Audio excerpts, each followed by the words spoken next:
All right, David, we are here to talk about an eagle and...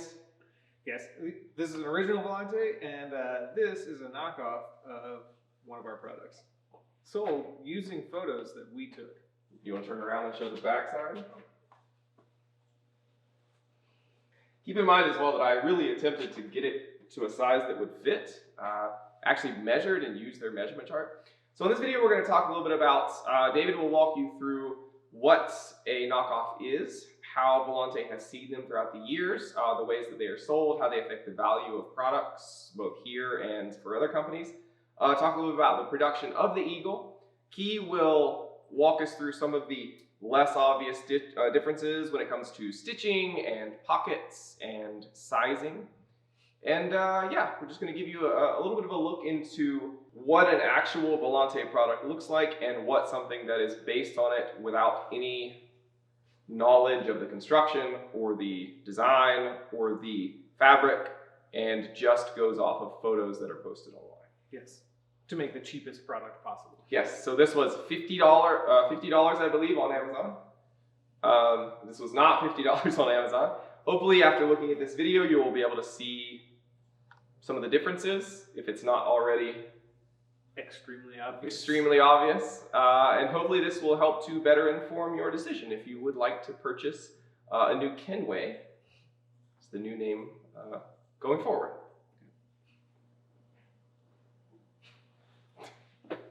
To me, a knockoff is something. I mean, the thing that I take most issue with knockoffs is when they are using photos of a product that somebody else made, using photos that they didn't take to sell a product that is like what they're making based on.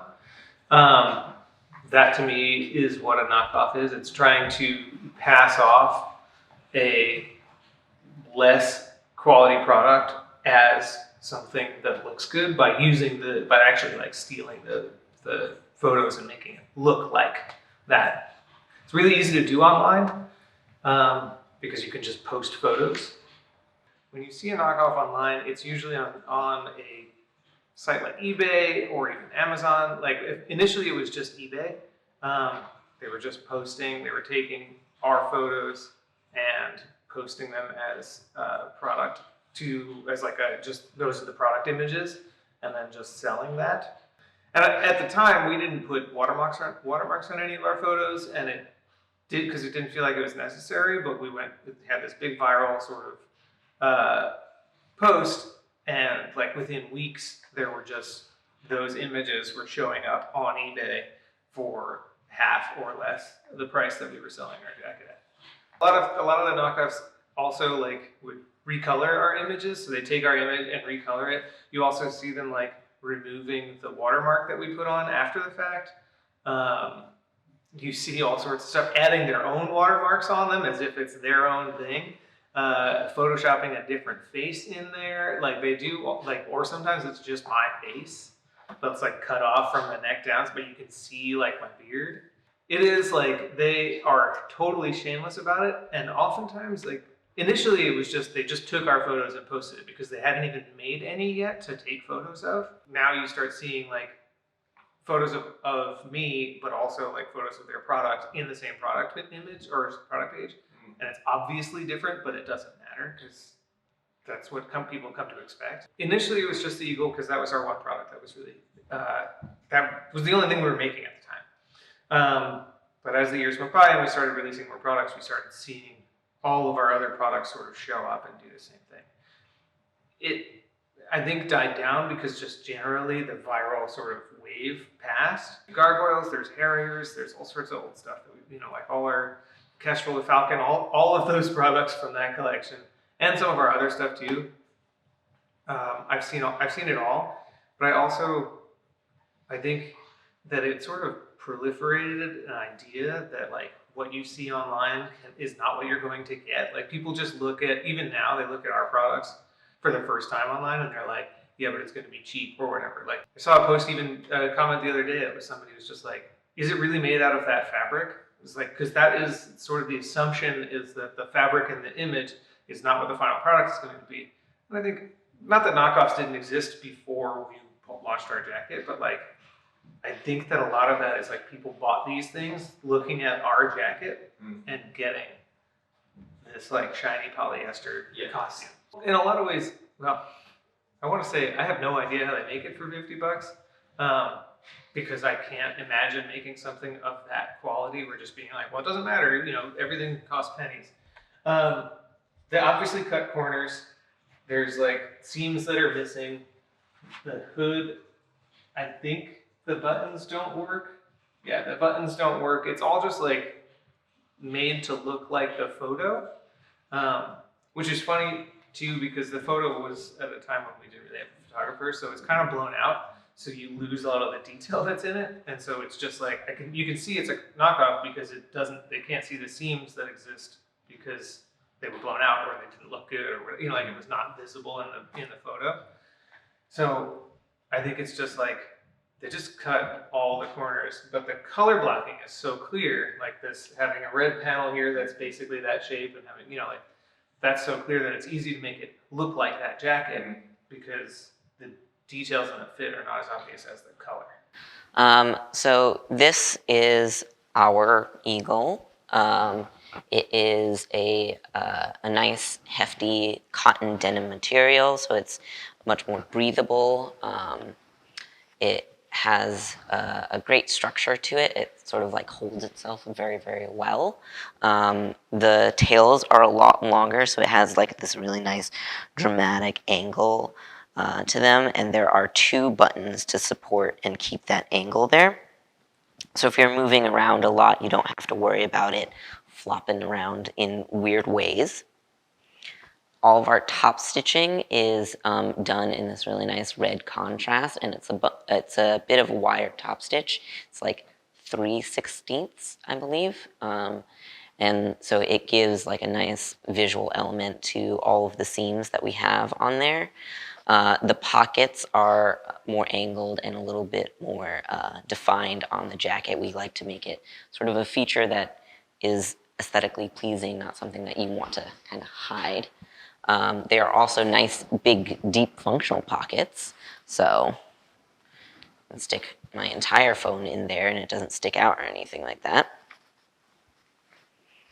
Also, even with the phone in there, it doesn't sort of ruin the look of the material. It doesn't make it bulge weird. The cuffs are much more defined, and they are fully functional buttons, so you can actually unbutton them if you want. We like to just leave them buttoned. They sort of have their own structure because the material is a much thicker material, so they don't kind of flop about, sadly, like a limp fish or nothing. Seams line up really nicely. It has a nice silhouette on the body as well. The hood kind of holds itself up really nicely, so it's not kind of just flopping over. It is, again, completely removable. I'm just gonna slowly take this off. These flaps are also removable.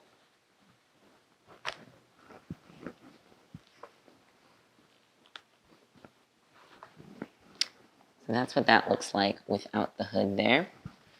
So the collar still has a really nice structure to it. It's not going to flop around all over the place. The buttonholes are nicely bound keyhole buttonholes, and then this one here is just built into the seam itself, like that. A little top stitch going around it. The zipper is our YKK reversible zipper. So you can zip it open like that and still have like a really nice structure to the jacket.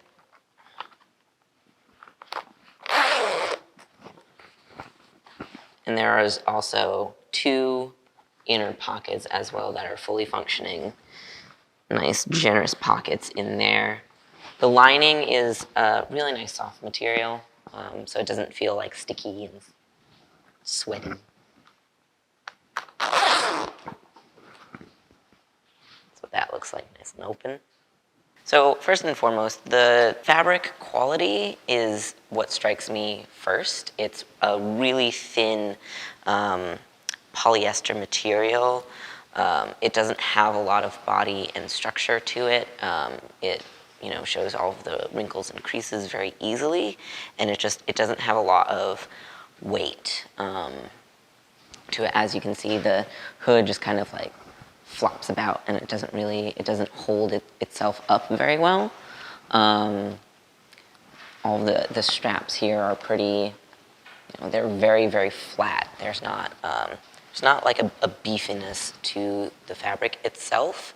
The stitching is an edge stitch here along these panels here, like that. So it's a very, very thin stitch. So visually it doesn't have a lot of impact, and also structurally it doesn't really support the material all that well. So I would imagine that it would come apart a little bit easier. There's only one button holding the tail up, so it kind of, because the fabric still doesn't have all that much structure, it is difficult for it to keep like a nice crisp shape along this bottom hem here. It's also much, much shorter, more of a less drastic angle on that there once you fold it up. The cuffs are not all that sturdy, and the buttons are fake, so you can't actually unbutton them. They just kind of stay like this. Again, there's very little structure to them, so they just kind of like flop about a little bit.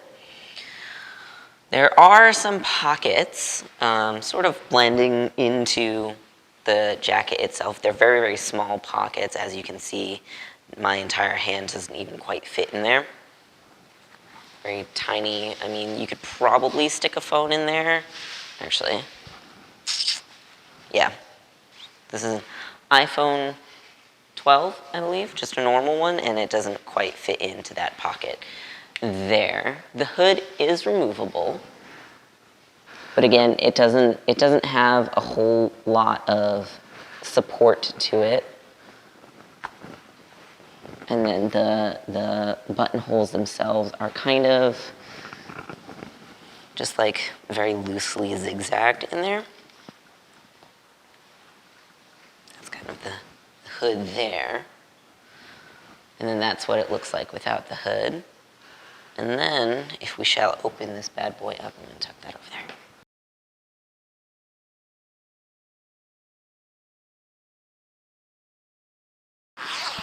Well, it does have the same reversible zippers, but no pocket on the inside, which is kind of sad. I will say, so something that we've used for the Eagle would probably be somewhere around $8 to $10 a yard, like back in the day. When we were first making them, would probably be around that range, sometimes up to $14 a yard. To make this for $50, this fabric has to cost less than 25 cents a yard. So it is not good. And it's just like, this is fabric. I don't even know. I have no idea. I've seen some fabric cost that, but I've never looked at it as like I'm going to purchase this, because it just like obviously doesn't meet any of the like specs that we would like it to meet.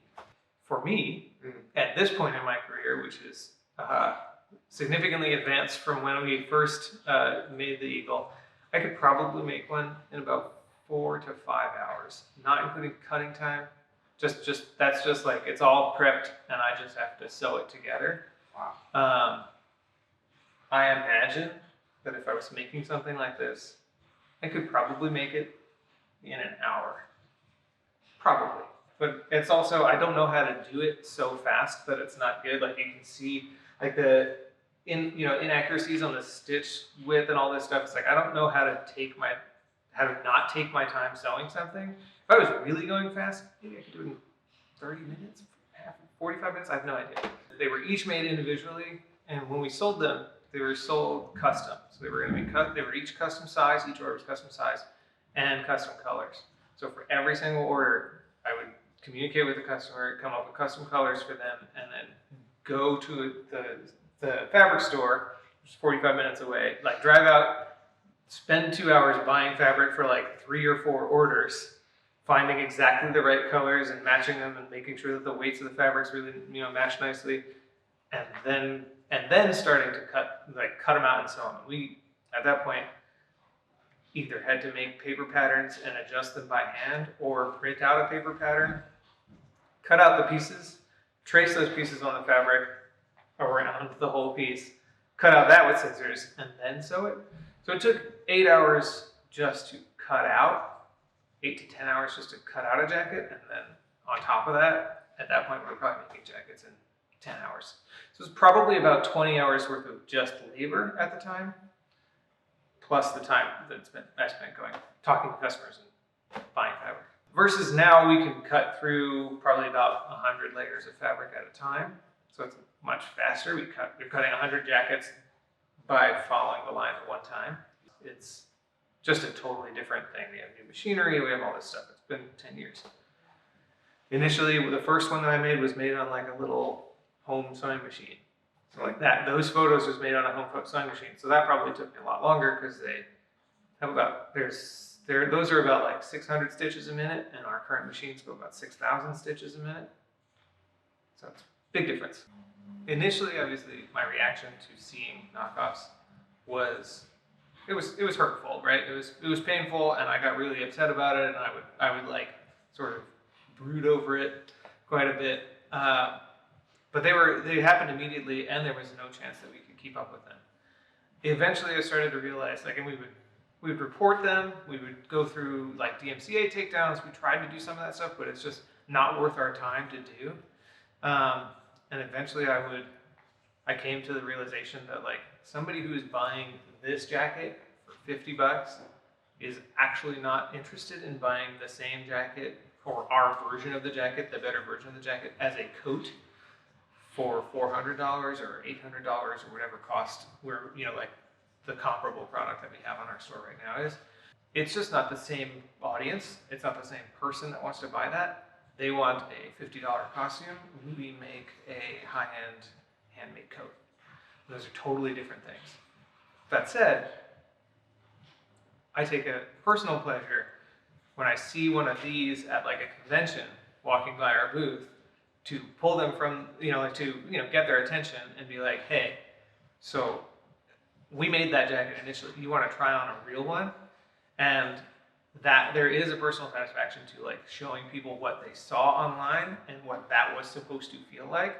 And most of the time, people go, oh, this is totally, like I totally get what I saw now and why this is like fine or whatever.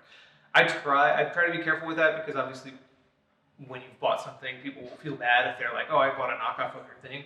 But it's, again, I don't see them as the same thing. I see them as somebody took an idea that I had and made a different product for a different audience.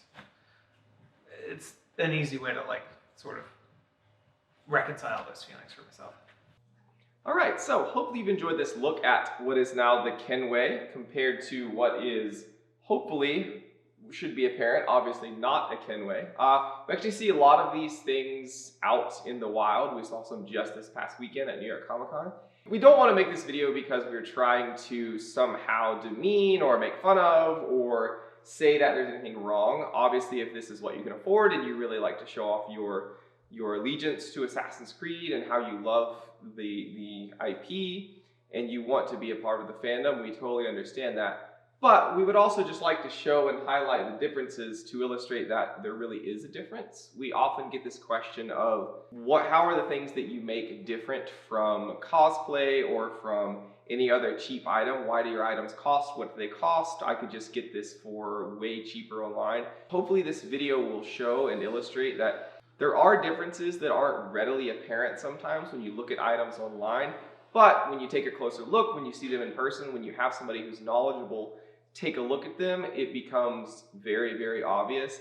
And also when you see two people wearing them side by side, it is readily apparent. So hopefully you've enjoyed this, and if you would like to purchase a Kenway, they are available now on our site, volantedesign.us. Thank you for tuning in. Bye.